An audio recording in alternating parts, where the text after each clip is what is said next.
Good morning to all. आज हम लोग एक सॉफ्टवेयर के बारे में डिस्कस करेंगे। वो सॉफ्टवेयर है ऑटोकैड। ऑटोकैड अभी तक हम लोग क्या करते थे कि कुछ भी ड्राइंग्स बनाते थे, कुछ पेपर में ड्राइंग्स बनाते थे। पेपर में ड्राइंग बनाने का मतलब क्या है कि हमको पेपर दे दिया जाता था, एक पंच पेपर, एक पेंसिल, देन हम उस पर ड्राइंग्स को ड्रॉ करते थे। बट जैसे जैसे हम लोग इन्हांस करते गए वैसे वैसे हम लोग की एजुकेशन भी इन्हांस करती गई। अब उस इन्हांसिंग के थ्रू क्या है कि अब आपको जो वर्कआउट करना है, एक सॉफ्टवेयर पे वर्क करना है, वो है ऑटोकैड सॉफ्टवेयर। ऑटोकैड आपका कुछ इस तरीके से सॉफ्टवेयर है जिसमें अभी आपको क्या है, जैसे हम लोग कुछ ड्राइंग्स जो पेपर और पंचेस पे बनाते थे, 2D ड्राइंग्स को हम बनाते थे, 2D ड्राइंग्स, 3D ड्राइंग्स, ये सारी ड्राइंग्स जो हम बनाते हैं वो पहले हम लोग शीट पे बनाते थे। अब वो शीट्स को हटा के हम क्या करेंगे, हम लोग बात कर रहे हैं सिस्टम की, क्योंकि हम लोग जैसे जैसे एडवांस होते जा रहे हैं, जैसे जैसे हमारी एजुकेशनल फील्ड एडवांस होती जा रही है, वैसे वैसे हमारे पास टाइम भी कम होता जा रहा है। उस टाइम को एक कंज्यूम करने के लिए कि उस टाइम को हम किस तरीके से यूटिलाइज करें और किस तरीके से हम उस चीज़ को जल्दी प्रोसेस कर सकें, सो उसके लिए हम लोग ने क्या किया है, एक सॉफ्टवेयर लॉन्च हुआ है। उस सॉफ्टवेयर को कहते हैं ऑटोकैड।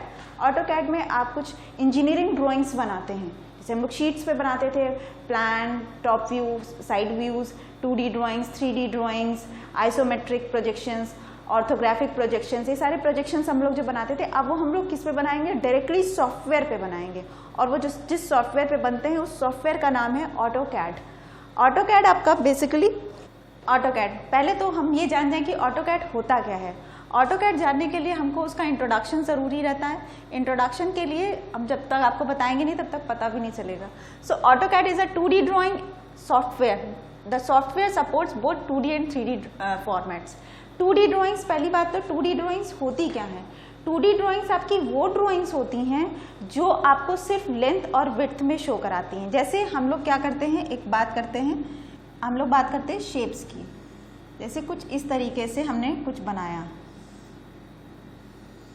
ठीक, क्या है, हम लोग रेक्टेंगल जानते हैं, शेप क्या क्या होते हैं, रेक्टेंगल, स्क्वायर, आपका सर्कल हो गया, ट्रेपोजॉइड्स हो गया, ये सारे क्या है, एक 2D फॉर्मेट के ऑब्जेक्ट्स हैं, शेप्स हैं जिसके थ्रू आप कोई भी चीज़ बना सकते हैं, यानी उसको हम 3D में कन्वर्ट कर सकते हैं। हम लोग क्या करते थे पेपर्स में, अगर हमको कभी भी कुछ भी बनाना है, जैसे एक नॉर्मल सी चीज़ हम बात करके चलें कि अगर हमको एक पेपर पे एक ड्राइंग बनानी है, एक पेपर पे हमें बोट बनाना है, तो बोट बनाने के लिए हमें क्या, हम लोग ने छोटे में सबने बोट बनाई होगी, सबने बनाई है बोट। अब उस बोट को बनाने के लिए हमें क्या चाहिए, एक 2D पेपर चाहिए जो रेक्टेंगल शेप में हो या स्क्वायर शेप में हो।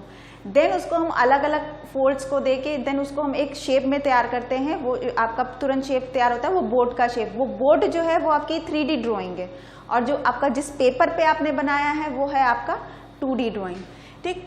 AutoCAD is a 2D drafting software. इसमें हम कोई भी 2D या 3D ड्राइंग्स को बना सकते हैं। देन ये सॉफ्टवेयर आपका लॉन्च हुआ था दिसंबर 1982 में। एक यूएस बेस्ड कंपनी है ऑटोडेस्क जिसने इस सॉफ्टवेयर को लॉन्च किया था, वो है आपकी ऑटोडेस्क कंपनी है, यूएस की कंपनी है जिसने इस सॉफ्टवेयर को लॉन्च किया था। इस सॉफ्टवेयर को लॉन्च करने से पहले हम लोग क्या करते थे, सिर्फ और सिर्फ शीट्स पे वर्क करते थे। अब वो शीट पे जब हम लोग वर्क करते थे तो उस शीट पे जब हम लोग की वर्किंग होती थी उसमें क्या होता था, टाइम बहुत ज़्यादा लग के जाता था। इसके लिए हम लोग को धीरे धीरे एक सॉफ्टवेयर की एक ऐसी टेक्नोलॉजी की ज़रूरत थी जो वो टेक्नोलॉजी हम लोग को ये डिफाइन कर सके कि हम उस टेक्नोलॉजी के थ्रू वर्क करें और वर्क को किस तरीके से हम जल्दी कर सके, कैसे काम उसमें ईजिली होके जाए। क्योंकि अगर हम 2D को अगर हम शीट पे वर्क करते हैं तो एक ही ड्राइंग को बनाने के लिए हमको ज़्यादा टाइम लगता है। उस टाइम ड्यूरेशन को कम करने के लिए ये सॉफ्टवेयर आपका लॉन्च हुआ था जो आपका कहलाया है ऑटोकैड सॉफ्टवेयर कहलाया है, ठीक। देन ऑटोकैड का जो फुल फॉर्म होता है वो होता है automated computer aided drafting and designing software. Drafting and designing software में क्या है, ड्राफ्टिंग वो चीज़ होती है जो हम किसी भी चीज़ को ड्राफ्ट करते हैं, ड्राफ्टिंग एंड डिजाइनिंग। सो सबसे पहले हम ड्राफ्टिंग एंड डिजाइनिंग वर्ड की बात करेंगे। ये क्या है आपका ड्राफ्टिंग, ये है drafting and designing. So first of all हमें बात क्या करनी है, हम 2D 3D ड्राइंग्स की बाद में बात करेंगे। पहले तो हमें ये समझना होगा कि ये ड्राफ्टिंग वर्ड और डिजाइनिंग वर्ड का मतलब क्या है। So first of all we have talk about drafting, ठीक। हम बात कर रहे हैं ड्राफ्टिंग की। ड्राफ्टिंग होता क्या है, ड्राफ्टिंग वो चीज़ें जिसको हम एक आइडिया के लिए बनाते हैं।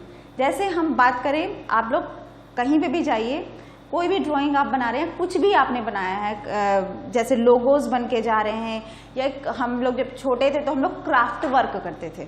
सो क्राफ्ट में क्या होता था, हम लोग टीचर हमें क्राफ्ट वर्क देती थी, अब उस क्राफ्ट वर्क को हम लोग क्या करते थे, पेपर पे ड्रॉ कर लेते थे, देन उसके बाद हम लोग उसको कटिंग करके हर जगह चिपकाते थे, स्टिक करा, या उसको अलग अलग शेप में देना है तो उसको अलग शेप में दिया। सो दैट पार्ट कि अगर हम कोई भी चीज़ किसी पेपर पे ड्रॉ कर रहे हैं, पेपर पे ड्रॉ कर रहे हैं, चाहे वो हम फ्लावर को ड्रॉ करें या कुछ भी ड्रॉ करें, ठीक, वो जो ड्राइंग होती है, ड्राफ्टिंग क्या होती है, ड्राइंग इन अ पेपर,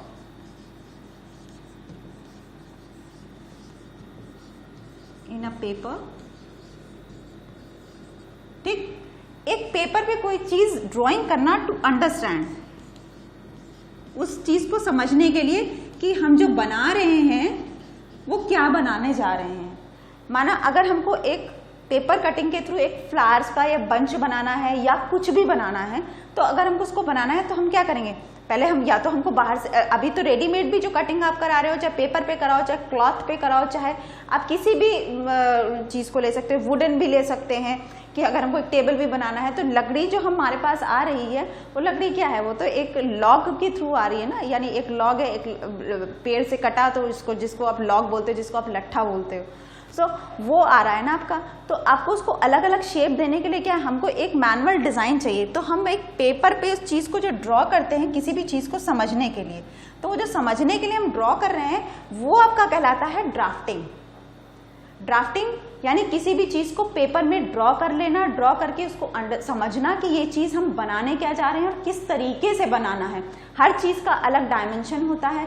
अगर आप चेयर बना रहे हैं तो चेयर बनाने का मतलब ये थोड़ी ना हो गया कि हमने चेयर लिख दिया और चेयर बन गई, नहीं, चेयर बनाने के लिए हमको अलग अलग पार्ट उसके बनाने पड़ते हैं। अलग अलग पार्ट का मतलब क्या है कि हमको पहले उसका टॉप व्यू बनाना पड़ता है, फिर साइड व्यू बनाना पड़ता है, सारे व्यूज को बनाना पड़ता है। अब जब उस चीज को हम बनाएंगे, और बनाने के लिए हमारे पास सबसे इजी मोड क्या है, पेपर पेंसिल, ठीक, हम एक शीट पे बना रहे हैं कोई चीज, आप किसी भी चीज पे आप बना रहे हो, देन आप उसको बनाने के बाद देन आप उसको यूज कर सकते हैं ना, तो वो पार्ट क्या कहलाता है, ड्राफ्टिंग कहलाता है। यानी किसी भी चीज को एक पेपर पे डिफाइन करना कि हमें उसे किस शेप में लाना है या किस डिजाइन में लाना, that is basically known as drafting, ठीक। ड्राफ्टिंग के साथ एक अनदर वर्ड यूज होके जा रहा है, डिजाइनिंग। अब डिजाइनिंग में क्या आ रहा है आपका कि डिजाइनिंग, ड्राफ्टिंग हो गई आपकी, अब आ रही है हमारे पास डिजाइन, ठीक। डिजाइन क्या है आपका, डिजाइन वो पार्ट है जो हमने ड्राफ्ट किया है। यानी अगर हमने एक फ्लावर को कटिंग के लिए बनाने के लिए, एक बंच बनाने के लिए, एक फ्लावर पॉट का एक गुलदस्ता कुछ बनाने के लिए हमने क्या किया, उसको पेपर फ्लावर्स हमें उस पर लगाने हैं, तो उन पेपर फ्लावर्स को लगाने के लिए क्या किया, हमने एक शेप को बना लिया। अब वो शेप बनाने के बाद देन हम उसको क्या कर रहे हैं, उसी शेप में, जैसे हमने पेंसिल से बनाया है, कुछ हमने इस तरीके से पेंसिल से बना दिया, एक कुछ इसी तरीके से हमने बनाया, ये क्या है आपकी ड्राफ्टिंग, ठीक, ये आपका ड्राफ्ट कर लिया। अब एक पेपर पे हमने बनाया है, मान लिया हमने ये एक पेपर है, इस पेपर पे हमने ड्रॉ कर लिया। अब पेपर पे ड्रॉ करने के बाद हमें क्या करना है, अब इसकी हमें ये ड्राफ्टिंग है, अब इसको डिजाइन में कन्वर्ट करना है, यानी डिजाइनिंग में कन्वर्ट करना है। तो अब हम क्या करेंगे, डायरेक्टली खाली हम क्या कर देंगे, एक फ्लावर जब हम पेपर से कट कर देंगे इसको, तो कुछ इस तरीके से आपका ये फ्लावर कट होके आ जाएगा, ठीक। अब ये क्या है, ये आपका ड्राफ्टिंग है, क्योंकि आपने इसको पेपर में बनाया है। आफ्टर द कट, यानी उसको जब हमने पीस उस फ्लावर की सराउंडिंग्स को कट करके एक शेप बना दिया, वो आपकी क्या कहलाई, डिजाइनिंग कहलाई। अब आप क्या है, सो बेसिकली क्या है, ड्राफ्टिंग क्या है, एक पेपर पे या किसी भी चीज पे हमको उस चीज का एक डायमेंशंस के थ्रू उस चीज को ड्रॉ कर लेना। डिजाइनिंग क्या है, उसको कट करके उसी एग्जैक्ट जो चीज हम चाह रहे हैं उसको उसमें कन्वर्ट करना, यानी उस ड्राइंग को आपको पर्टिकुलर ऑब्जेक्ट में कन्वर्ट करना, दैट इज डिजाइनिंग, ठीक। तो ड्राफ्टिंग एंड डिजाइनिंग आपकी क्या हो गई, ड्राफ्टिंग जो पेपर पे ड्रॉ कर रहे हैं, और जो डिजाइन हम उसको पूरा प्रोसीड करके, यानी पूरा एक एग्जीक्यूट करा के हम निकाल के दे रहे हैं। सो बेसिकली ड्राफ्टिंग और डिजाइनिंग में ये अंतर होता है। Drafting is to make understand the drawing and design is to execute the drawing, आप इस ड्राइंग को एग्जीक्यूट कर रहे हैं, वो आपका डिजाइनिंग पार्ट आता है। तो ड्राफ्टिंग और डिजाइनिंग में बेसिकली आपका ये डिफरेंस है। देन नेक्स्ट पार्ट आता है इसमें ऑटोकैड जो सॉफ्टवेयर है, ड्राफ्टिंग एंड डिजाइनिंग हमारी जब हो गई तो हमारा ये सॉफ्टवेयर यूज कौन कौन करता है? अभी हमने सिर्फ ड्राफ्टिंग एंड डिजाइनिंग को यूज किया, ठीक, वर्ड को समझा है कि क्या है क्या नहीं है। अब ड्राफ्टिंग एंड डिजाइनिंग क्या होता है हमने ये जान लिया, लेकिन drafting and designing basically use कहाँ होके जाता है, कौन सबसे ज्यादा यूज करता है, इस टर्म्स को यूज कौन करता है? और ड्राफ्टिंग और डिजाइनिंग इजी, हम लोग तो डे टू डे लाइफ में भी ड्राफ्टिंग एंड डिजाइनिंग करते हैं, किसी भी चीज को ड्राफ्ट करते हैं, किसी भी चीज का प्लान बनाते हैं। आपको कहीं जाना है तो भी आप उसका प्लान आउट बनाते हो कि हाँ अभी इस टाइम मुझे इस तरीके ऐसे ऐसे करके जाना है और यहाँ पे जाना है वहाँ पे। इवन आप एक पार्टी के लिए भी जा रहे हैं तो भी आप यही ड्राफ्ट करते हो, एक प्लान बनाते हो कि हमें क्या क्या करना है, ठीक। डिजाइन क्या होता है, उसका एग्जीक्यूशन होता है। बट जो पर्टिकुलरली टेक्निकल टर्म है ड्राफ्टिंग एंड डिजाइनिंग, वो वर्ड यूज कहाँ होके जाता है? वो वर्ड सबसे ज्यादा यूज होता है आर्किटेक्ट्स के साथ, प्रोजेक्ट मैनेजर्स के साथ एंड इंजीनियर्स के साथ। आर्किटेक्ट को यूज इसलिए करते हैं क्योंकि वो किसी भी, आर्किटेक्ट्स कौन होते हैं? जो आपके घर के प्लान्स को बनाते हैं। ये आपका हाउस का कंस्ट्रक्शन का या बिल्डिंग्स का कोई भी कंस्ट्रक्शन पार्ट होता है, वो कंस्ट्रक्शन पार्ट देखते हैं, ठीक। प्रोजेक्ट मैनेजर्स वो होते हैं जो किसी भी प्रोजेक्ट को एग्जीक्यूट कराना होता है, चाहे वो आर्किटेक्ट से रिलेटेड प्रोजेक्ट, आर्किटेक्चर्स के रिलेटेड प्रोजेक्ट्स हो या इंजीनियर से रिलेटेड, यानी सिविल इंजीनियर्स आपके जितने भी होते हैं, civil engineers, mechanical engineers, electrical engineers, उनका जो प्रोजेक्ट है उस प्रोजेक्ट को मैनेज करना, उस प्रोजेक्ट पे किस तरीके से वर्क होकर जाएगा, कितने टाइम में कौन सा वर्क खत्म होगा, कितने टाइम में कौन सा नेक्स्ट वर्क एग्जीक्यूट होकर जाएगा, वो सारा वर्क कौन देखता है? आपका प्रोजेक्ट मैनेजर्स देखते हैं। इंजीनियर्स आपके जो सारी ड्राइंग्स को आपको एक टेक्निकल टर्म्स के थ्रू या टेक्निकलिटी के थ्रू आपको डिफाइन कराते हैं कि नहीं, इस चीज को अगर हमने यहाँ से हटा के उधर रखा तो क्या क्या दिक्कतें आएंगी। हम एक चेयर को उठा के अगर वहाँ डोर के पास रख दें, तो डोर के पास रखने से क्या होगा? हमको तो ये समझना पड़ेगा ना कि वहां पे रखा है तो क्या क्या चीजें होंगी। तो वो टेक्निकलिटीज को समझना, उन टेक्निकलिटीज को सॉर्ट आउट करना कि एक हम इलेक्ट्रिकल इंजीनियर हैं तो हमको ये पता होना, मालूम होना चाहिए, या उन्हीं को ये पता है कि अगर हम ये सर्किट को इस सर्किट से जोड़ते हैं या कुछ भी करते हैं तो उसका क्या रिपरकशन होगा, यानी क्या उसका रिजल्ट निकल गया। हो सकता है शॉर्ट सर्किट हो जाए, हो सकता है कुछ और प्रॉब्लम एग्जीक्यूट हो जाए या कुछ और प्रॉब्लम आ जाए, क्राइसिस आ जाए। तो उन सारी चीज़ों को सॉर्ट आउट करने के का बेसिकली वर्क किसका है? इंजीनियर्स का। इंजीनियर्स आपके जितने भी होंगे, चाहे वो सिविल इंजीनियर्स हो, चाहे वो आपके इलेक्ट्रिकल इंजीनियर्स हो, चाहे वो आपके मैकेनिकल इंजीनियर्स हो, केमिकल इंजीनियर्स हो, वो सारा पार्ट ये कवर अप करके जाते हैं। सो बेसिकली ये तीन लोग ऐसे हैं, तीन फील्ड्स ऐसी हैं जहां पे ड्राफ्टिंग एंड डिजाइनिंग का वर्ड बहुत ज्यादा यूज होके जाता है, क्योंकि एक प्रोजेक्ट को ड्राफ्ट करने के बाद उसको डिजाइन करना, डिजाइन एंड एग्जीक्यूशन दोनों एक ही पार्ट आ जाता है। क्योंकि डिजाइनिंग और एग्जीक्यूशन पार्ट इसलिए एक आता है कि आप जो डिजाइन कर रहे हैं वो एग्जीक्यूशन से रिलेटेड होनी चाहिए। ऐसा आप नहीं कह सकते कि हमने कुछ भी डिजाइन कर दिया। हम कहने को तो हम कुछ भी डिजाइन कर सकते हैं, लेकिन एक रियल टाइम में, एक रियल जब वर्ल्ड में वो चीज आके जाएगी, उसका एग्जीक्यूशन कैसा होके जाएगा। सो वो basically drafting and designing technical word है। वो टेक्निकलिटीज के साथ आर्किटेक्ट्स, प्रोजेक्ट मैनेजर्स और इंजीनियर सबसे ज्यादा यूज करते हैं और सबसे ज्यादा वो इस पे वर्कआउट करते हैं। अगर ये चीजें आपकी वर्कआउट होके एकदम क्लियर होती हैं, देन आप जब आगे वर्कआउट करते हैं, यानी उसको एक रियल फील्ड पे आके जब उसको वर्क किया जाता है, यानी आप एक जब एक्चुअल में वर्क करते हैं तो उस वर्क का क्या असर होके जाएगा, क्या उसका रिजल्ट निकल के जाएगा। आपने देखा होगा ना, मेट्रो बनी है हमारे लखनऊ में भी मेट्रो है, या आप कहीं पे भी जाइए सब जगह मेट्रो का सब कुछ चल रहा है। सो बेसिकली मेट्रो को बनाने के लिए क्या है कि अब उसके लिए तो हमने, ऐसा तो है नहीं कि ओवरनाइट प्लान आउट हो गया सारी चीजें, उसमें कितने सारे लोग इन्वॉल्व होके जाएं। आपको पता है उसमें इतने लोग इन्वॉल्व होके गए हैं कि आप उसमें ये आर्किटेक्ट्स भी, एक हम मान के चलते हैं मेट्रो रेल प्रोजेक्ट, एक मेट्रो रेल प्रोजेक्ट है,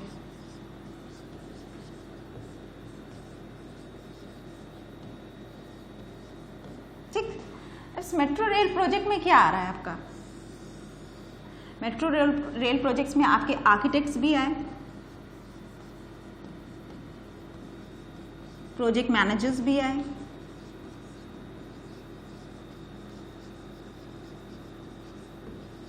इंजीनियर्स भी आए,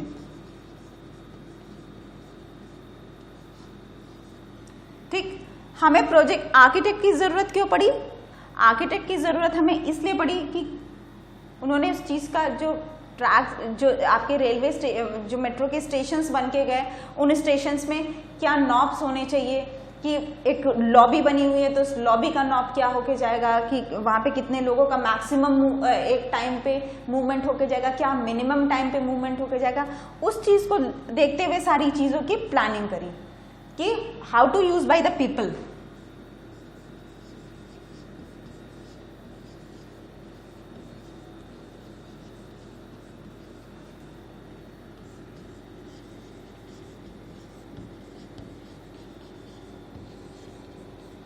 ठीक, इसलिए हमें आर्किटेक्ट्स की जरूरत पड़ी। प्रोजेक्ट मैनेजर्स की क्या क्यों जरूरत पड़ी? टू कंप्लीट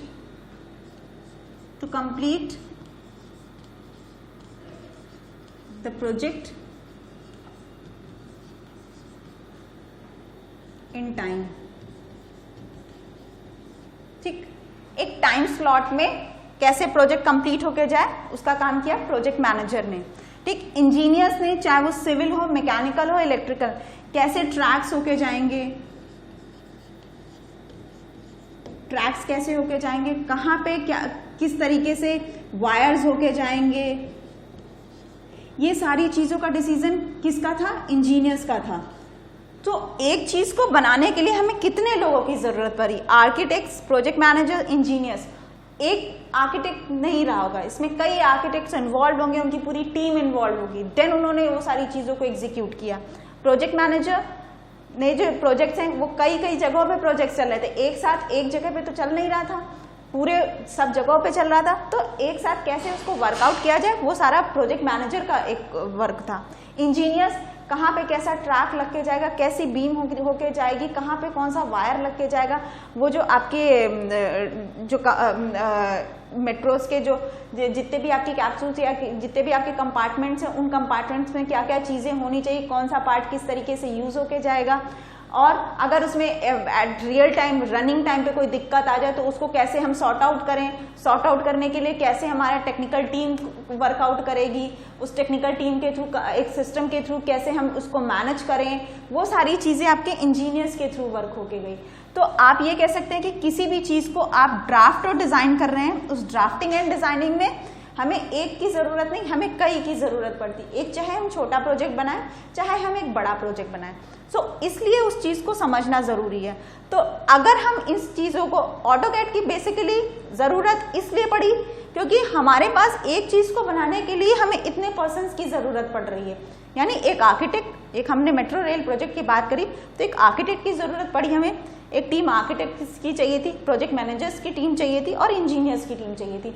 अगर हम इस ड्राइंग को मैनुअली ड्रॉ करते, अगर मैनुअली हम इस चीज़ को प्लान आउट करते, ड्राफ्ट करते कि हमारे जो मेट्रो बनेगी, मेट्रो का जो प्रोजेक्ट है हमारा मेट्रो रेल प्रोजेक्ट, उस प्रोजेक्ट को हमें बनाने के लिए क्या करना है कि पहले तो हमें ये पता होना चाहिए ना कि कहाँ कहाँ से ट्रैक्स जाएंगे, उन ट्रैक्स को हम किस तरीके से, कहाँ से टर्न होके जाएगा, कहाँ क्या पाइपलाइन जा रही है, कहाँ पे हमारा सीवेज का जा रहा है, तो सारी अंडरग्राउंड अगर जा रहा है, या हमको ये क्योंकि हमें जितना भी एक हैवी प्रोजेक्ट है तो उसके लिए हमको सारी जगहों पे हर चीज़ को स्टडी करना था। उस स्टडी के को करने, हमें स्टडी भी करना है, हमें इसको ड्राफ्ट भी करना है कि कैसे बनाएंगे क्या चीज़। अगर हम लोग इस चीज़ को शीट पे ड्राफ्ट करते तो हमें कितना टाइम लग के जाता।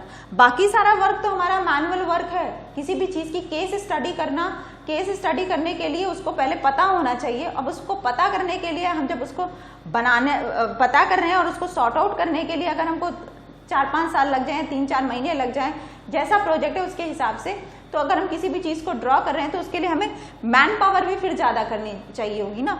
अगर हम कोई भी प्रोजेक्ट आप बनाते हैं और अगर हमको तो उसकी मैन पावर भी फिर ज़्यादा चाहिए कि अगर हम एक प्लेटफॉर्म को बना रहे तो इस प्लेटफॉर्म को बनाने के लिए हमें 10 लोगों की ज़रूरत होती। एक प्लेटफॉर्म में मैन पावर को जो कंज्यूम करना है, जो यूज़ करना है, वो एक प्रॉपर चैनल के थ्रू यूज़ होके जाए। उसके लिए अगर हम एक सॉफ्टवेयर की या एक टेक्नोलॉजी की मदद ले लेते हैं तो हमारा काम जो ना थोड़ा इजी वे में हो जाता है। इजी होने के साथ साथ हमारे लिए वो अंडरस्टैंडेबल हो जाता है। मैन पावर जो है ना, हमारी एक चीज़ को बनाने के लिए हमें जो 10 दिन लग रहे थे, वो हो सकता है हमारा एक चीज़ वो 5 दिन में बन जाए, हो सकता है वो 6 दिन में बने, हो सकता है वो 2 दिन में भी बन जाए। तो वो चीज़ को हम किस तरीके से सॉर्ट आउट करें, तो उस सॉर्ट आउटिंग का जो एक मैन पावर को चैनलाइज करना, उसके लिए हमने एक सॉफ्टवेयर को यूज किया, ऑटोकैड। ऑटोकैड सॉफ्टवेयर जो है आपका बेसिकली सबसे ज्यादा कहाँ पे यूज होके जाता है, architects, project managers and engineers के थ्रू यूज होता है, ताकि आप उस ड्राइंग को समझ सकें, इजीली समझ सकें, क्लियर हो सके, वो सारी चीजें आती हैं। ठीक, अब इन सब चीजों को यूज करने के बाद नेक्स्ट पॉइंट आता है हमारे पास, AutoCAD is used to make top view elevations and isometric views. ठीक, अब हम इसमें कौन कौन से व्यूज बना सकते हैं, एक चीज को हम कितने तरीके से देख सकते हैं। तरीका मतलब आप एक बॉटल लेते हैं, एक बॉक्स ले रहे हैं, आप जैसे हम बात करें इस मोबाइल को, तो इस मोबाइल को अगर हम इसको हम जैसे देख रहे हैं तो हमको सिर्फ और सिर्फ ये ऊपर से नजर आ रहा है, आप देख रहे होंगे तो आपको साइड से नजर आ रहा होगा। कोई आपकी लेफ्ट साइड पे बैठ के जाए तो उसको ये व्यू इधर पे क्लियर नजर आएगा। सो ये जो डिफरेंट एंगल से जो चीजें आप देख रहे हैं ना, वो क्या है, इसके व्यूज कहलाते हैं, मतलब देखने का तरीका। आप किसी भी चीज को जिस एंगल से देखिए, नॉर्मल सी बात कर रहे हैं, अगर हम सनसेट को देखते हैं, आप जिस डायरेक्शन से खड़े होकर देख रहे हैं, जिस एंगल पे खड़े होकर देख रहे हैं, उसकी रेज आपको वैसे ही आती नजर आएंगी। मतलब अगर आप डायरेक्टली वेस्ट की तरफ देख रहे हो तो आपको वो सनसेट बिल्कुल अच्छा सा, या उसकी रेज आपको प्रॉपर दिखाई देंगी। जब आप थोड़ा सा नॉर्थ की तरफ जा रहे हो या साउथ की तरफ जा रहे हो, सो उसके अकॉर्डिंगली आप जब देखते हो तो उसकी रेज जो होती है वो अलग अलग डायरेक्शंस के थ्रू अलग अलग पैटर्न पे आती हैं। अब उस चीज को समझने के लिए कि हम उसको अलग अलग पॉइंट से, यानी हम जहां पे भी खड़े हैं, वो जो आपका विजन पॉइंट है, जिस पॉइंट पे खड़े होके आप चीजों को देखते हैं, उसको बोलते हैं विजन पॉइंट बोलते हैं। अब वो विजन पॉइंट जहां पे आप खड़े हैं, आप उस जहां से खड़े होकर कोई चीज को देख रहे हैं और वो क्या सर वहां से वो किस तरीके से नजर आ रही, एग्जैक्टली वही व्यू होता है। अगर हम किसी भी टेढ़ी चीज को, अगर हम इस मोबाइल को कुछ इस तरीके से टिल्ट कर दें और अगर हम कहें कि हम देख रहे हैं, तो हमको क्या कुछ इस तरीके से नजर आएगा, हमारे पास व्यू कुछ साइड से इस डायगोनल में नजर आ रहा है। लेकिन अगर कोई दूसरे अपोजिट एंड पे खड़ा होके जाएगा, उसको यही चीज एकदम स्ट्रेट खड़ा होके जाएगा, तो उसको उसका व्यू उसको कुछ और नजर आएगा। हमको इधर से नजर आ रहा है तो हमको इधर से भी नजर आ रहा है और ये टिल्टेड व्यू भी नजर आ रहा है। लेकिन जो हमारे फ्रंट पे खड़ा होकर इसको देखेगा तो उसको ये व्यू इधर नजर आएगा, ये और ये टिल्टेड व्यू नजर आएगा। सो अलग अलग एंगल से किसी भी चीज को देखना, वो उसके व्यूज कहलाता है। अब उन व्यू में ही आपका आता है top view, elevations and isometric view. Top view आपका वो होता है जब आप किसी भी चीज को ऊपर से देख रहे होते हैं। टॉप व्यू आपका वो व्यू है जब आप किसी भी चीज को ऊपर से देख रहे हैं, यानी हम लोग जब छत पे खड़े हैं, हम सिंपल लैंग्वेज में बात करें, अगर हम छत पे अपने टेरेस पे खड़े हैं, अगर हम टेरेस पे खड़े होकर किसी भी चीज को देखेंगे नीचे की तरफ, अगर हम टेरेस पे खड़े हैं और अगर हम कार को देखते हैं तो हमें कार का क्या नजर आता है, सिर्फ छत ही तो नजर आती, हमें स्टीयरिंग तो नजर नहीं आ रहा होता है ना। अगर नजर भी आएगा तो बहुत ही हल्का सा नजर आएगा, हमको हर चीज क्या उसका हेड नजर आ रहा होगा। सो टॉप व्यू क्या है, जब आप किसी भी चीज को आप अपने ऊपर से देख रहे हो, यानी अगर हम यहां से खड़े होकर कोई भी चीज को नीचे देखेंगे तो हमें क्या नजर आएगा, अपर सरफेस ही तो नजर आएगी। तो हमें इसमें कौन सी सरफेस शो होके जाती है, अपर सरफेस। ठीक, देन इसके बाद हम बात करते हैं एलिवेशन की। एलिवेशन क्या होता है, एलिवेशन होता है हम किसी भी चीज को सामने से देख रहे हैं, यानी अगर हम बात करें कि हम यहाँ पे खड़े हुए हैं और हम खड़े होकर किसी भी वॉल को देख रहे हैं या कोई भी चीज देख रहे हैं, एक घड़ी को भी आप देख रहे हो, वॉल क्लॉक को देख रहे हो, या कोई भी XYZ कोई भी चीज ले लीजिए, टेबल को ले लीजिए, जहां पे भी हाइट के साथ साथ लेंथ या विड्थ कुछ भी ऐसा कुछ डिफाइन होके जा रहा है, या आपको कोई भी चीज इस तरीके से नजर आ रही है कि जहां पे वो बिल्कुल स्टैंडिंग पोजिशन पे है, सिंपली से दैट कि कोई भी चीज स्टैंडिंग पोजीशन पे आपको नजर आ रही है, आप जब खड़े खड़े अपनी हाइट के अकॉर्डिंगली इसको देख रहे हैं, सो वो आपका क्या कहलाता है, एलिवेशंस कहलाते हैं। एलिवेशन आपका क्या होता है, जिस भी आप व्यू को देख रहे हैं वो व्यू आपको बिल्कुल सामने से नजर आए। ठीक, सो आपकी फ्रंट सरफेस जो होती है,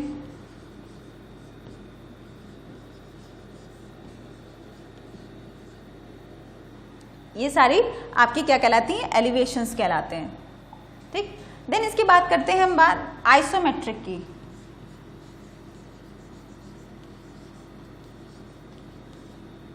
आइसोमेट्रिक व्यू आपका क्या होता है, आइसोमेट्रिक व्यू आपका वो व्यू होता है जिसमें आप एग्जैक्ट ड्राइंग्स को देखते हैं, यानी किसी भी चीज को हमने पेपर पे बनाया, पेपर पे बनाने के बाद हमने उसको एक किसी भी जो उसका एक्सपर्ट है, अगर हम किसी फर्नीचर की बात करें या हम किसी भी मोटर के पार्ट की बात करें, इंजीनियर्स हैं तो हम अगर किसी भी गाड़ी के पार्ट की बात करें, एक नॉर्मल हम एक पिस्टन की बात करते हैं, एक नट बोल्ट की बात करते हैं। नट बोल्ट की अगर हम बात करें तो नट बोल्ट को हमने पेपर पे बनाया, वो पेपर पे बना के हमने बताया कि नट बोल्ट कुछ इस तरीके से बन के जा रहा है, ठीक है। अब देखिए नट बोल्ट हमने ऊपर से देखा है, एक हेक्सागन की तरह हमें नट बोल्ट नजर आ रहा है, बीच में कुछ ऐसा सर्कल है, ठीक। ये आपका क्या कहला रहा है, टॉप व्यू, यानी ये टॉप में नजर आ रहा है, ठीक। अब ये क्या कहला रहा है आपका,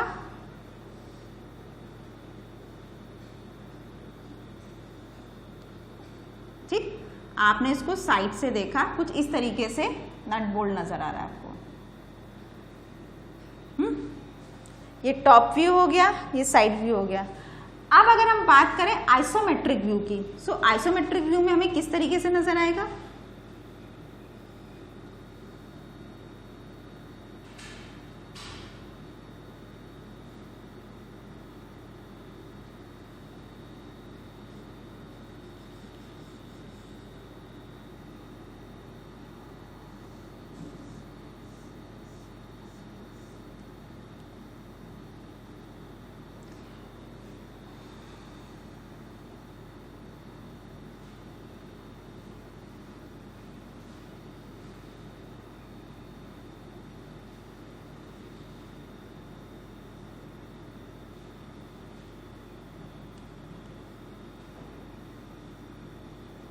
ये कुछ आपको इस तरीके से नजर आके जाएगा, ठीक।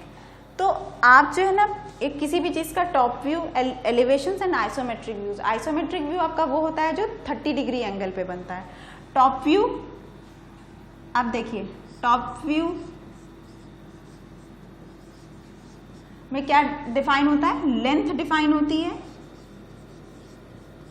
लेंथ एंड विड्थ, सिर्फ ये दो डायमेंशंस आपको शो होके जाएंगी। एलिवेशंस में आपको क्या शो होके जाएगा, लेंथ या विड्थ में से एक चीज, इसीलिए लेंथ ऑब्लिक विड्थ किया गया है, ठीक। एंड क्या शो होके जाएगा आपको, इसमें शो होके जाती है हाइट। हाइट इसका कॉमन फैक्टर है एलिवेशन का। जब हम आइसोमेट्रिक व्यू की बात करते हैं तो हमें आइसोमेट्रिक व्यू में क्या शो होता है, लेंथ, विड्थ, हाइट, तीनों चीजें शो होती हैं और ये ड्राइंग आपकी बनती है 30 डिग्री एंगल पे, 30 डिग्री एंगल पे बनती है। सो लेंथ और विड्थ की बात अगर हम करते हैं तो ये लेंथ, विड्थ और हाइट तीनों चीजों को लेता है और 30 डिग्री एंगल पे बनती है ड्राइंग। इसीलिए ये ड्राइंग आपकी जो है as compare as to real होती है, यानी जो ड्राइंग आप एक्चुअल में बना रहे होते हैं वैसी ही होती है। यानी अगर हमने एक स्क्रू या गियर का पार्ट बनाया है, गियर बनाया है, तो गियर को जो हमने रेडियस है, अगर सर्कल में है तो उसका रेडियस होकर जाएगा, तो रेडियस हमने दिखाया, रेडियस के थ्रू उसके टूथ बताए। एलिवेशंस को हमने बनाया तो एलिवेशन में क्या बन के गया, वो जो आपका गियर है उसकी थिकनेस बन के जाएगी। थिकनेस वहां पे यूज, थिकनेस वर्ड वहां पे यूज होके जाता है जहां पे आप थिकनेस वर्ड आपका वहां यूज होके जाएगा जहां पे आपने क्या किया हुआ है कि रेडियस को यूज किया है। यानी रेडियस को यूज किया, जहां पे आप सर्कल को यूज कर रहे हैं वहां पे आपका क्या यूज होके जाएगा, थिकनेस यूज होके जाएगी। सो थिकनेस को हमें बनाने के लिए क्या करना रहता है, रेडियस को यूज करना रहता है, यानी सर्कल को बनाना रहता है। देन इसके बाद थर्ड पार्ट आता है आपका आइसोमेट्रिक व्यू। आइसोमेट्रिक व्यू में क्या आता है आपका, लेंथ, विड्थ एंड हाइट, और वो 30 डिग्री एंगल पे बन के जाता है, ठीक है। So top view, elevation and isometric view, ये तीनों व्यूज जो होते हैं वो आप इजीली बना सकते हैं, चाहे वो आप सिस्टम पे बनाएं, अगर आपको उसके नॉब्स पता है, चाहे वो आप सिस्टम पे बनाएं, चाहे आप बनाएं शीट पे। शीट पे, मैनुअल शीट पे बनाने से क्या होता है कि आपको एग्जैक्टली पॉइंट्स क्लियर होने लगते हैं और देन आप सिस्टम पे बहुत इजीली बना लेते हैं, ठीक।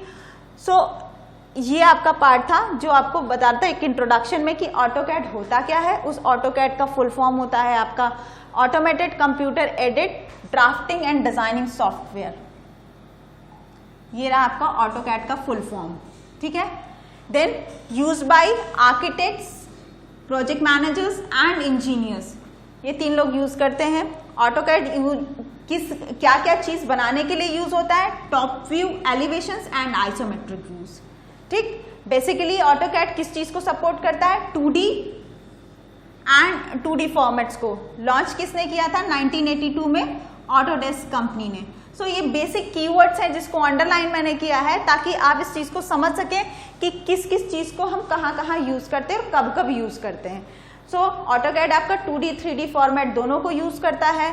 ऑटोडेस्क कंपनी है जिसने इसको लॉन्च किया था 1982 में, और जो 1982 में लॉन्च होके गया था वो सिर्फ और सिर्फ यूरोपियन कंट्रीज में होके गया था। यूएस बेस थी तो पहले यूरोप में कि सक्सेसफुल है नहीं है तो कैसा है, एक्सपेंसिव था तो बहुत सारे लोग इसको अफोर्ड नहीं कर सकते, तो बहुत ही लिमिटेड यूज होके जाता था। ठीक, ऑटोकैड का फुल फॉर्म है automated computer aided drafting and designing. Then आपका आता है AutoCAD is use by, AutoCAD software को यूज कौन कौन लोग करते हैं? तो architect, project managers and engineers. So then इसके बाद नेक्स्ट पार्ट आता है आपका ऑटोकैड में क्या क्या चीजें हम बना सकते हैं? तो हम बना सकते हैं top view, elevations and isometric views. Okay, then next part आता है, सबसे इंपॉर्टेंट पार्ट आता है कि हमने इसमें बताया कि आपको ये 2D और 3D फॉर्मेट पे यूज होके जाता है। तो अब 2D शेप्स, 2D होता क्या है? हम बात कर रहे थे उसमें हमने सारे उसमें, तो 2D होता क्या है? 2D क्या होता है? 2D शेप्स होते हैं, जैसे आपका स्क्वायर है, रेक्टेंगल है, ट्राइंगल है और आपका सर्कल है, ट्रोपोजॉइड है, ये सारे क्या आते हैं? आपके 2D शेप्स होते हैं। सो 2D शेप्स वो शेप्स होते हैं जहां पे हम सिर्फ और सिर्फ लेंथ एंड विड्थ की बात करते हैं। 2D शेप्स में सिर्फ लेंथ और विड्थ ये यूज होके जाता है। 2D शेप्स हम जहां पे 2D शेप्स की बात कर रहे हैं। ठीक, सो 2D शेप को समझने के लिए लेंथ और विड्थ, अगर आपका सर्कल बना है तो वहां पे क्या यूज होके जाएगा? रेडियस, रेडियस ऑब्लिक डाया, या तो त्रिज्या यूज होके जाएगी या तो व्यास यूज होके जाएगा। रेडियस का मतलब त्रिज्या, डायमीटर का मतलब व्यास। ओके, सो 2D और 3D शेप्स होते क्या है? 2D शेप्स वो शेप्स होते हैं जिसमें लेंथ और विड्थ की बात हम कर रहे हो। चाहे वो हम एक नॉर्मल पेपर ले लें, अगर हम एक नॉर्मल एक A4 साइज का पेपर लेते हैं, उसको हम देखते हैं तो वो कौन सा शेप है? वो 2D शेप है, उसमें सिर्फ लेंथ और विड्थ शो हो रही है। जो हमारी रजिस्टर के पेजेस होते हैं या हमारी कॉपी के पेजेस होते हैं वो सारे क्या हैं? आपकी ऑब्जेक्ट्स क्या हैं? वो आपकी सिर्फ 2D ऑब्जेक्ट्स हैं, क्योंकि वो 2D ऑब्जेक्ट है, उस 2D पे हम काम करते हैं। उस 2D पे हम कुछ भी बना सकते हैं, वो बात अलग हो गई है, लेकिन वो जो पेपर है या वो जो चीज़ है वो क्या है? वो 2D है, जिसमें सिर्फ लेंथ एंड विड्थ शो होके जा रही है। ओके, देन इसके बाद 2D शेप के बाद कौन सा शेप आता है आपका? 3D शेप आता है। 2D and 3D shapes. 2D shape आप समझ चुके हैं कि 2D शेप क्या होते हैं? 2D शेप वो शेप्स होते हैं जहां पे लेंथ और विड्थ को हम डिफाइन करते हैं।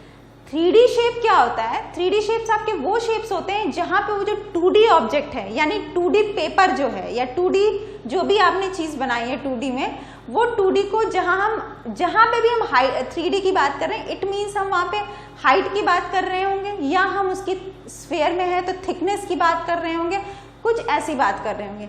हमने अभी 2D की बात करी थी, 2D में हमने एक पेपर को दिखाया, एक बॉक्स को दिखाया।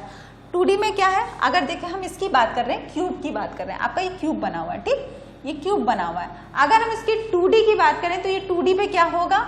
एक स्क्वायर होगा, एक स्क्वायर होगा,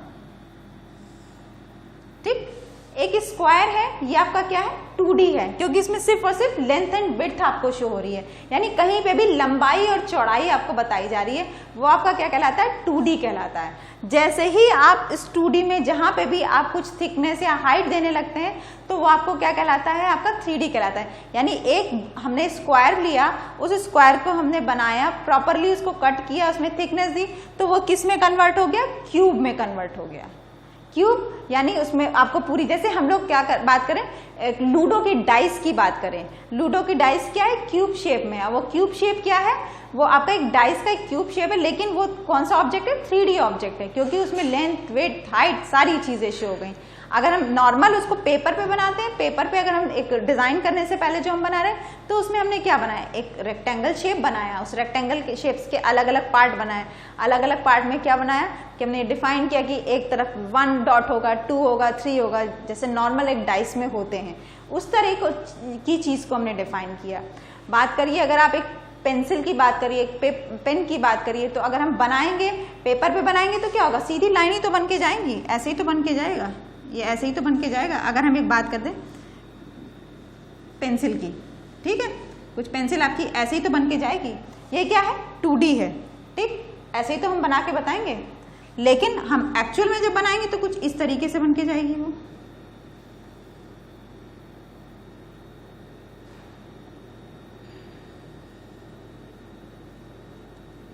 ठीक है, कुछ इस तरीके से बनेगी वो, ऐसे बन के जाएगी। निडल इसकी ये गई। इसमें क्या हो रहा है, इसमें सिर्फ एक पार्ट शो होके जा रहा है, इधर सामने से शो होके जा रहा है, ये पूरा सिलेंड्रिकल शो होके जा रहा है। सो 2D और 3D में अंतर सिर्फ और सिर्फ ये है कि आप जहां पे भी बात बना रहे हैं कोई चीज, तो बनाने के लिए उसको एग्जैक्ट शेप में देना, एग्जैक्टली किस तरीके से वो वर्क करेगा, वो आपका 3D कहलाता। तो बेसिकली अंतर क्या है 2D में, 2D में सिर्फ लेंथ और विड्थ शो होके जाती है, यानी लंबाई शो होके जाएगी, चौड़ाई शो होके जाएगी। अगर हम सर्कल बना रहे हैं तो उसमें सिर्फ और सिर्फ उसका रेडियस या डायमीटर शो होके जाएगा। लेकिन जैसे ही हम उसको 3D में कन्वर्ट करने की कोशिश करते हैं, तो जब 3D में कन्वर्ट करते हैं तो किस पे जाएगी, 3D जैसे ही कन्वर्जन पे आएगा, तो अगर हम एक बॉक्स बना रहे हैं तो बॉक्स किस में, एक स्क्वायर है तो स्क्वायर हमारा किस में कन्वर्ट होके जाएगा, क्यूब में कन्वर्ट होके जाएगा। अगर आप रेक्टेंगल भी ले रहे हैं तो रेक्टेंगल भी आपका क्यूब में ना कन्वर्ट होकर एक रेक्टेंगुलर बॉक्स में कन्वर्ट हो जाएगा। रेक्टेंगल हमेशा बॉक्स में कन्वर्ट होता है, आपका स्क्वायर जो है वो हमेशा क्यूब में कन्वर्ट होकर जाता है, क्योंकि उसमें क्यूब में आपकी लेंथ, विड्थ, हाइट तीनों चीजें सेम होती हैं। बट जब आप बॉक्स बनाते हैं, जो रेक्टेंगल के थ्रू बनाते हैं, उसमें लेंथ भी अलग हो सकती है, विड्थ भी अलग हो सकती है और हाइट भी अलग हो सकती है, बट हाइट होगी जरूर, ठीक। देन नेक्स्ट पार्ट आता है आपका, जैसे हमने बात करा था सर्कल का। सर्कल देखो सिलेंड्रिकल या स्फीयर में चला जा रहा है, जो सर्कल है वो आपका स्फीयर में कन्वर्ट हुआ। स्फीयर का मतलब क्या हुआ जाके, या तो आपने फुटबॉल देखी है, ठीक, अब फुटबॉल बेसिकली हम देखते हैं तो वो गोल नजर आती है। अब वो गोल नजर आने का मतलब क्या हुआ, अब उसको सर्कल लेके तो हमने बनाया नहीं। अब उसमें क्या होता है, जब उसमें आपने उसको उस तरीके से कटिंग करी, वो उसको इस तरीके से, जो जिस भी फैब्रिक पे बनी हुई, लेदर पे बनी हुई, उस पर उस तरीके से प्रॉपर कटिंग हुई। कटिंग होने के बाद उसको में स्टिचेस के थ्रू सिला गया है, उसको स्टिचिंग हुई है प्रॉपर, और उसमें एक पार्ट दे दिया जाता है जिसमें आप उसके पंप के थ्रू उसमें उसमें गैस को फिल करते हैं। जैसे फिल करते हैं तो वो आपको राउंड शेप में नजर आने लगती है, कि स्फीयर शेप में नजर आने लगती है। वो क्या है आपका, वो जितनी बड़ी आपकी बॉल आपने उस लेदर को कट करके बनाया है, वो उसका क्या है, पूरा एरिया डिफाइन कर रहा है। एक आप उसको सरकमफेरेंस डिफाइन कर रहा है। सरकमफेरेंस वो होता है कि सरकमफेरेंस वर्ड जो है वो हमेशा सिर्फ और सिर्फ सर्कल से रिलेटेड, यानी जहां पे रेडियस है वहां पे यूज होकर जाता है, कि वो कितने एरिया को कवर कर रहा है। या हम किसी चीज को रख रहे हैं सर्कुलर मॉडल पे, तो वो उसको जब रख रहे हैं तो वो कितना एरिया कवर कर रहा है, वो आपका कहलाता है सरकमफेरेंस। रेक्टेंगुलर बॉक्सेस में बात करें, क्यूब में बात करें, तो वो एरिया बताता है कि इतना एरिया कवर कर रहा है। बट जब सर्कल की बात होती है, सर्कल से बना हुआ स्फीयर होता है, तो वो क्या कहलाता है, आपका सरकमफेरेंस कहलाता है। सो सरकमफेरेंस कितना कवर कर रहा है वो आपका कहलाता है। तो एक सर्कल जो है वो आपका स्फीयर में भी कन्वर्ट हो सकता है, एक सिलेंड्रिकल पाइप में कन्वर्ट हो सकता है, या सिलेंड्रिकल ऑब्जेक्ट आप जो भी बनाना चाहें, जैसे ड्रम्स हैं, ये सारी चीजें, वो सारी आपकी किस में चली जाएंगी। उसके लिए आपको हमेशा रेडियस की जरूरत होगी और हाइट की जरूरत होगी। वो आपका पार्ट क्या कहलाता है, 3D ऑब्जेक्ट कहलाता है। नेक्स्ट पार्ट आता है उसमें, जैसे ट्राइंगल। अब ट्राइंगल हमने जैसे बनाया, सो ट्राइंगल बेसिकली किस में कन्वर्ट होकर चला जाएगा, पिरामिड में कन्वर्ट होकर चला जाएगा। या नॉर्मल हम बात करें कि ट्राइंगल हमने बनाया, सो आपने बर्थडे कैप्स देखी होंगी, बच्चों की बर्थडे कैप्स, वो क्या एक ट्राइंगुलर ऑब्जेक्ट है, ये 2D है, और अगर हम इसकी बात करें तो वो इस तरीके से कुछ 3D में नजर आएगा आपको,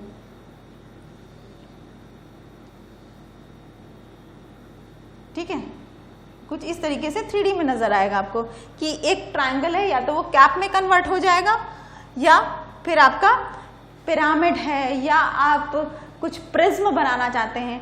10th में मेरे ख्याल से 10th के स्टूडेंट हैं या जो भी हैं, सबने प्रिज्म का एक प्रैक्टिकल जरूर किया होगा, 10th में 12th में आता है प्रैक्टिकल, या प्रिज्म के बारे में, उसमें रेज अगर आप सन रेज को डाल रहे हैं तो वो कैसे उसमें रिफ्लेक्शन होता है, रिफ्रैक्शन होता है, वो सारी चीज़ें जो होती हैं वो सारी पढ़ी होंगी। एक लाइट सन रेज, एक वाइट लाइट जब जाती है तो आप देखते हो ना लाइट कैसे डिस्पर्स होती है, कैसे एक अलग अलग वैल्यूज पे कट होती है, वो सारी चीज़ें क्या होती हैं आपकी डिस्पर्शन के थ्रू होती हैं। तो वो सारा चीज़ क्या है, अगर ट्रायंगुलर बात करें, ट्रायंगुलर ऑब्जेक्ट की बात करें तो उस ट्रायंगुलर ऑब्जेक्ट में आपका उसके थ्रू आप कैप्स बना सकते हो, प्रिज्म बना सकते हो, या कोई भी ट्रायंगुलर ऑब्जेक्ट जिसको आप शेप देना चाहें वो आप बना सकते हैं। सो वो जो शेप्स बन के आएगा वो आपका कहलाएगा 3D शेप्स कहलाएगा। 2D में आपका हाइट एंड विड्थ रहता है, 3D में आपका अगर सर्कुलर पार्ट है तो सरकमफेरेंस को भी लेके चलेगा, डायमीटर को लेके चलेगा, या फिर आप डायमीटर के साथ साथ आप उसकी रेडियस की बात कर सकते हैं, और प्लस हाइट की बात होती है, वो आपके कहलाते हैं 3D ऑब्जेक्ट्स कहलाते हैं। आई थिंक आप लोगों को इतना क्लियर होता चल रहा होगा, ठीक। देन आता है हिस्ट्री। इंट्रोडक्शन हम जान चुके थे, हिस्ट्री क्या है। ऑटोकैड जो है डेवलप हुआ था ऑटोडेस्क कंपनी से। अब अभी तक हमको ये पता था कि हमको ऑटोकैड मिला कहाँ पे। ऑटोकैड हमको ऑटोडेस्क कंपनी के थ्रू मिला, अमेरिका से मिला, यूएस बेस्ड कंपनी थी, वहाँ पे आया वो। वर्ल्ड में जो लॉन्च हुआ था वो 82 में हो गया था, लेकिन जैसे ही हम इंडिया में आया है तब हमारे लिए यूजफुल। और इंडिया में कब आया है, 1988 में आया है।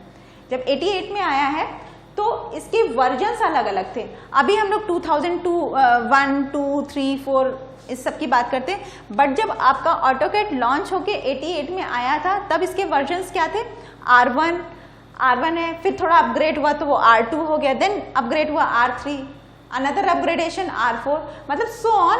ये 299 तक ऐसा चला है कि वो जैसे जैसे अपग्रेड होता जा रहा था वैसे वैसे वो R1, R2, R3, R4 कुछ इस तरीके से चल रहा था, ना कि वो 19 जैसे अभी हम लोग 2017 वर्जन, 18 वर्जन, कुछ इस तरीके की बातें करते हैं। उस टाइम पे जो बातें होती थी कि वो हम ऑटोकैड की तो वर्जन्स की बात होती थी, तो वो R1, R2, R3, R4 के अकॉर्डिंगली होती थी, ठीक।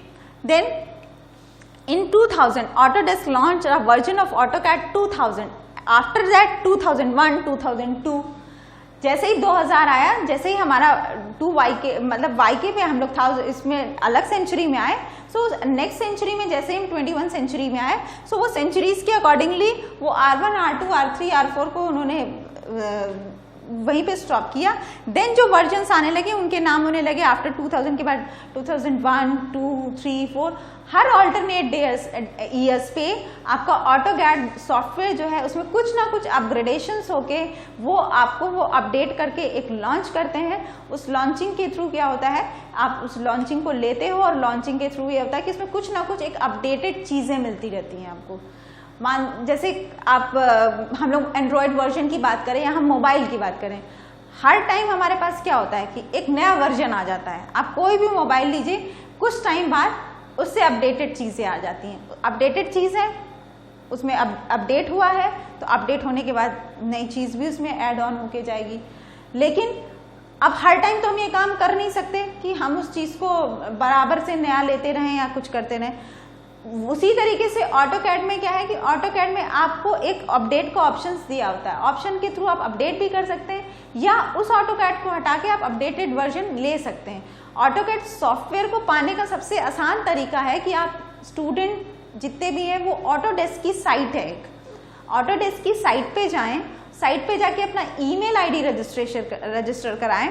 रजिस्टर कराने के बाद उसमें जब आपसे पूछा जाएगा कि आपको प्रोफेशनली चाहिए या स्टूडेंट है आपको पढ़ने के लिए चाहिए, तो जब जैसे ही आप उसमें बताएंगे स्टूडेंट हैं हमको पढ़ने के लिए चाहिए, क्लिक करेंगे उस पर वी आर स्टूडेंट, तो जैसे आप स्टूडेंट पे क्लिक करेंगे आपको वो 3 साल के लिए एक software without any cost, this is only for students, वो स्टूडेंट्स को अवेलेबल कराते हैं सॉफ्टवेयर। आप उन्हीं की साइट से डाउनलोड करिए, उस पर काम करिए। वो 3 साल के लिए वैलिड रहता है। 3 साल के लिए वैलिड इसलिए रहता है कि आप कोई भी कोर्स करते हैं, कोई भी टेक्निकल ट्रेनिंग लेते हैं, सो वो कम से कम 3 to 4 ईयर्स के लिए चलती है। बीटेक भी अगर स्टूडेंट करता है तो बीटेक सेकेंड ईयर से आपका ऑटोकैड स्टार्ट हो जाता है, तो नेक्स्ट 3 ईयर के लिए वो आपको ज़रूरी होता है। आर्किटेक्ट्स के लिए भी यही होता है कि उनका सेकेंड ईयर से स्टार्ट होता है ऑटोकैड। सो उनको भी ज़रूरी होता है, तो वो नेक्स्ट 3 ईयर तक उस पर वर्कआउट कर सकते हैं। यही चीज़ डिप्लोमा के साथ है कि डिप्लोमा में भी आपका फर्स्ट ईयर से स्टार्ट हो जाता है, तो first year, second year, third year 3 साल। सो इसलिए उन्होंने ड्यूरेशन स्टूडेंट के लिए 3 ईयर्स कर रखी है। तो आप लोग ऑटोडेस्क की साइट पर जाके अपना ईमेल आईडी रजिस्टर करिए, उसमें ऑप्शन क्लिक करिए कि यू आर स्टूडेंट, देन आप वहाँ से सॉफ्टवेयर को डाउनलोड कर सकते हैं और प्रॉपरली यूज़ कर सकते हैं। बाकी यूज़ कैसे होके जाएगा वो आपको नेक्स्ट टू नेक्स्ट सेशन में बता ही रहे हैं।